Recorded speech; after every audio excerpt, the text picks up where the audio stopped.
Nous allons commencer la parole sur ce passage et nous allons voir comment le Saint-Esprit va nous guider. La présence de Dieu est là, amen. Il dit que là où 2 ou 3 sont assemblés en son nom, il se manifeste.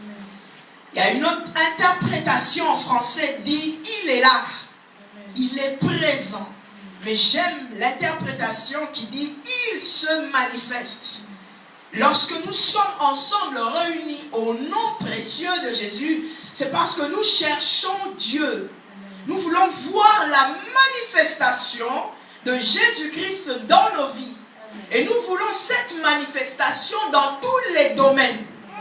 Et j'apprécie beaucoup le travail du modérateur, surtout au moment où il parle de l'âme. Parce que mon message aujourd'hui, quelque part, est concentré sur l'âme. Pour le premier travail, pour ce premier jour. L'âme. Alléluia. Nous sommes dans Ecclésiaste 7, à partir du verset 17. Il est écrit, ne sois pas méchant à l'excès et ne sois pas insensé. Pourquoi mourrais-tu avant ton temps? Amen, amen. La partie qui m'intéresse, c'est là où Dieu pose la question. Pourquoi mourrais-tu avant?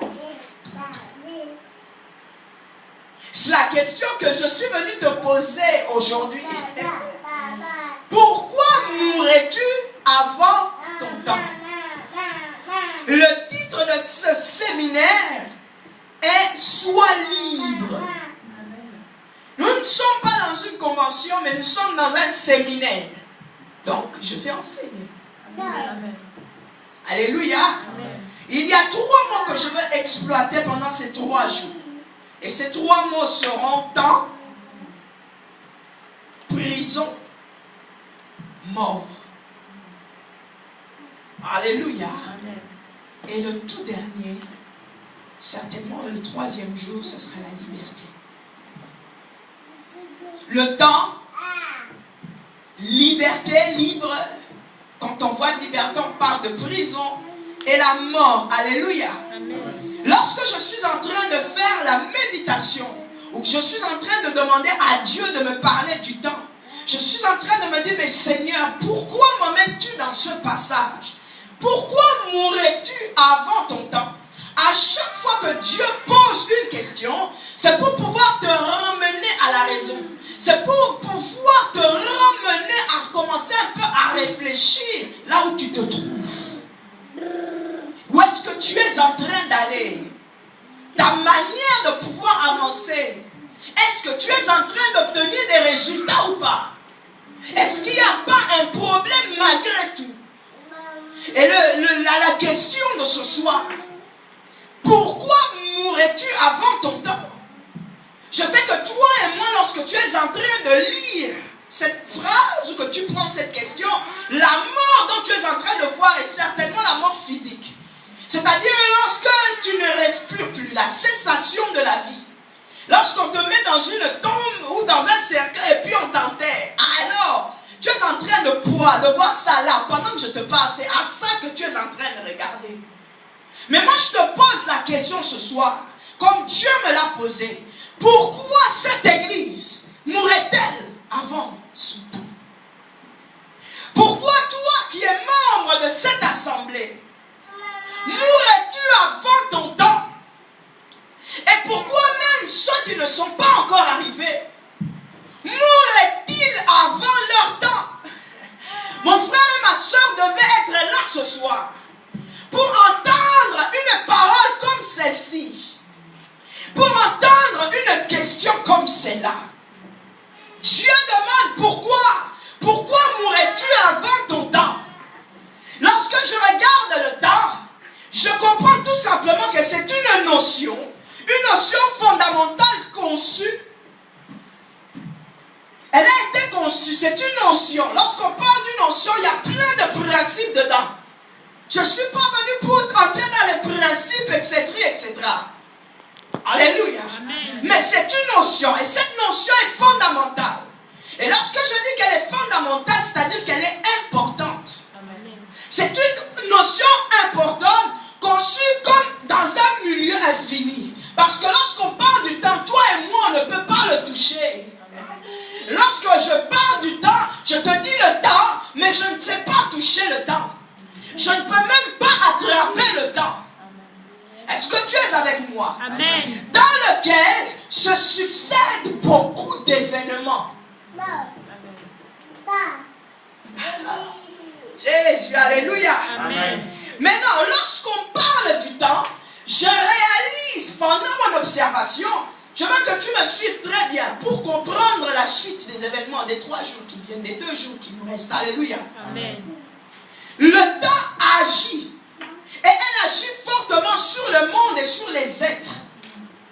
Amen. Elle a une influence d'une manière ou d'une autre sur ta vie. Le temps. Cette notion que toi et moi, nous ne pouvons pas maîtriser. Alléluia. Et lorsqu'on parle du temps, il y a 3 choses particulièrement qui caractérisent le temps. Le passé, le présent et le futur. Amen. 3 choses particulièrement caractérisent le temps. Je dis bien le présent, le passé, le futur. Voilà pourquoi Jéhovah était, il est, et il est. Il était,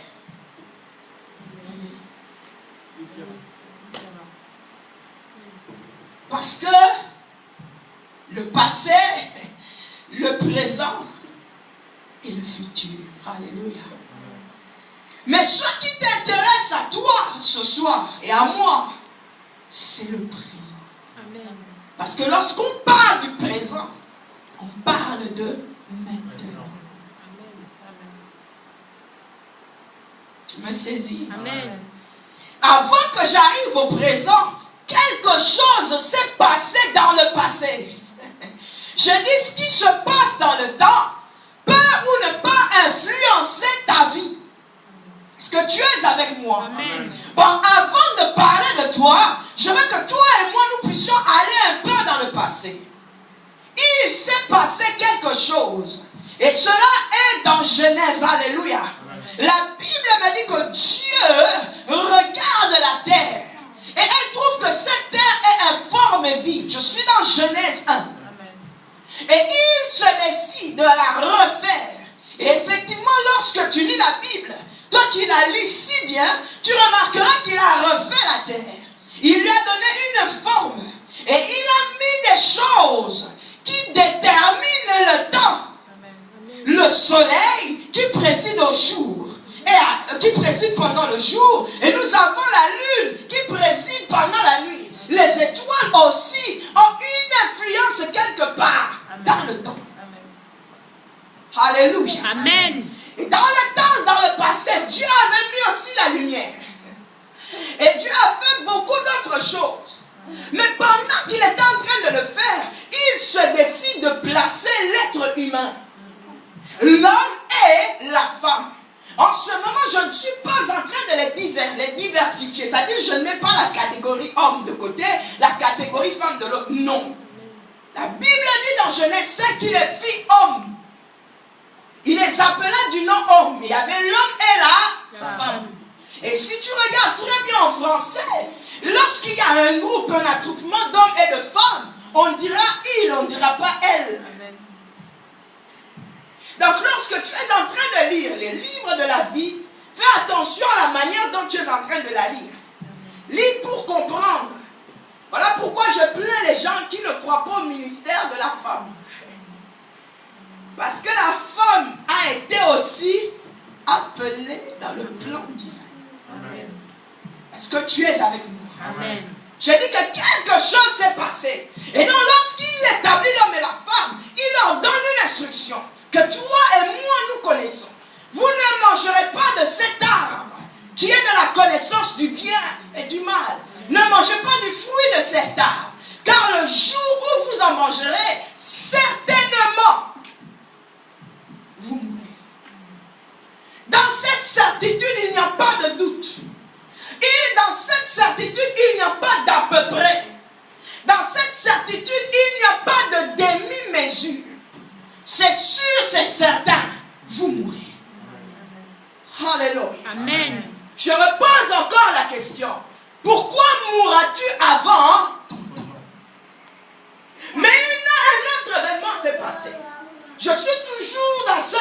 merveilleux. Je ne suis pas encore arrivé au 4e chapitre.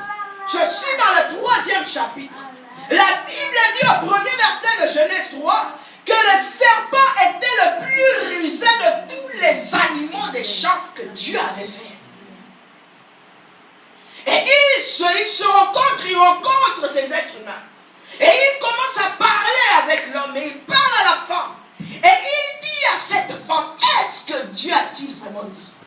Voilà une conversation entre le serpent et la femme. Mais je veux que nous puissions aller très rapidement.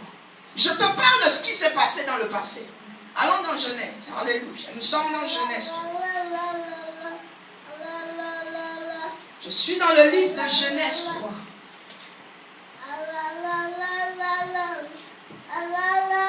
Le verset 4. Alors le serpent dit à la femme, vous ne mourrez point, mais Dieu sait que le jour où vous en mangerez, vos yeux s'ouvriront et que vous serez comme des dieux, connaissant le bien et connaissant le mal.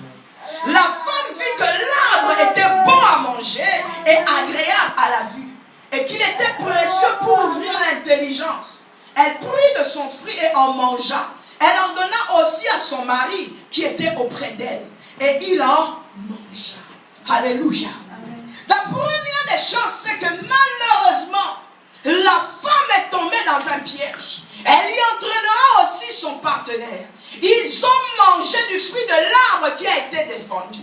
Mais pendant que le serpent est en train de parler à la femme, il lui cite 3 éléments. Il lui dit, premièrement, tu ne mourras pas.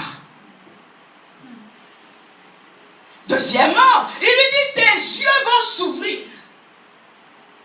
Et lorsque tes yeux vont s'ouvrir, tu connaîtras. C'est-à-dire que tu arriveras à faire la différence entre le bien et le mal.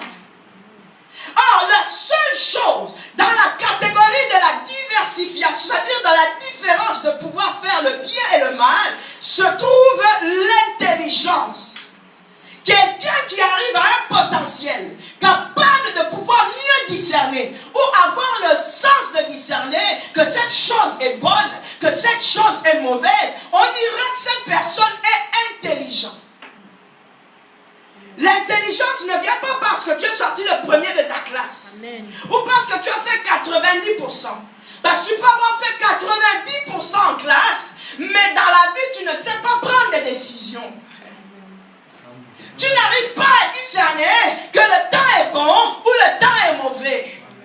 Tu n'arrives pas à discerner que je peux sortir ou je dois rester. Lorsque tu arrives à ce niveau, ah oui, je peux commencer à dire que tu es intelligent. Amen.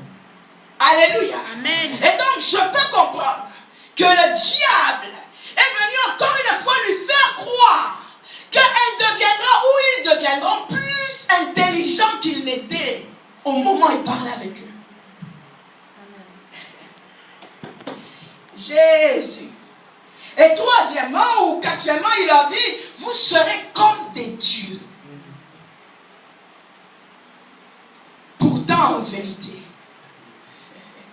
c'était faux. D'abord, ils devraient vivre éternellement. Ils étaient déjà devenus, ils étaient déjà intelligents. Et ils étaient déjà des dieux.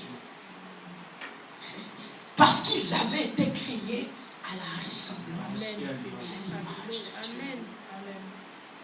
Et lorsqu'on parle de la ressemblance et de l'image, c'est-à-dire que je suis comme tu es. Ce que tu as, je le possède. Le potentiel de créer toutes ces choses était déjà en l'homme.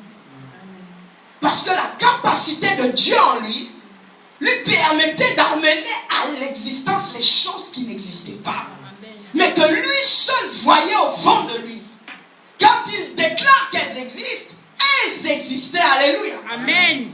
Mais elle ne venait pas accomplir n'importe quoi. Elles étaient bien spécifiquement établies pour que les temps soient bien définis et